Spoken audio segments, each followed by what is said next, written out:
যখন কোনো কিছু খেতে ভালো লাগে না তখন একটু টক টক জাতীয় খাবার খেতেই ভালো লাগে। বাসায় যদি পাকা টমেটো থাকে তাহলে এভাবে পাকা টমেটোর চাটনি তৈরি করে নিতে পারেন। এই চাটনি খেতে অসম্ভব ভালো লাগে। নমস্কার, রত্নস রেসিপিতে সবাইকে স্বাগতম। প্রথমে পাকা টমেটোগুলো আমি ধুয়ে এভাবে কেটে রেখে দিয়েছিলাম। এরপর কড়াইতে পরিমাণ মতো সয়াবিন তেল দিয়ে নিলাম। তেল একটু গরম হতে এর মধ্যে একটা শুকনো লঙ্কা এবং 1 চামচ পরিমাণ পাঁচফোড়ন দিয়ে দিলাম। পাঁচফোড়নটা একটু ভেজে নিব সুন্দর একটা ঘ্রাণ আসা পর্যন্ত। তারপর দিয়ে দিব কেটে রাখা টমেটোগুলো এবং এর মধ্যে স্বাদ মতো লবণ এবং হলুদটা দিয়ে দিব, দিয়ে একটু মিশিয়ে নিতে হবে।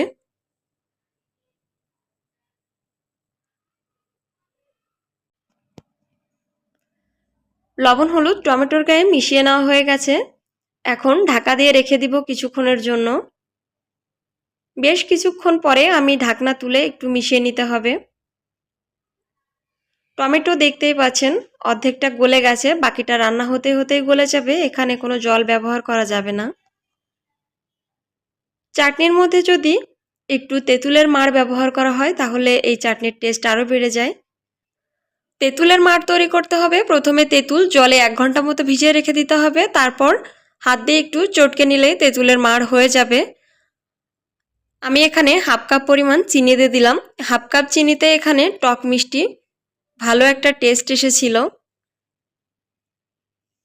বেশি মিষ্টি হয়ে গেলে কিন্তু চাটনি ভালো লাগবে না, তাই হালকা টক এবং মিষ্টি যাতে হয় সেদিকে লক্ষ্য রাখবেন। শেষে এখানে দিয়ে দিতে হবে 1 টেবিল চামচ পরিমাণ গুঁড়ো দুধ। গুঁড়ো দুধটা দেওয়ার কারণে একটু দানা দানা ভাব থাকবে এবং খেতে আরও বেশি ভালো লাগবে।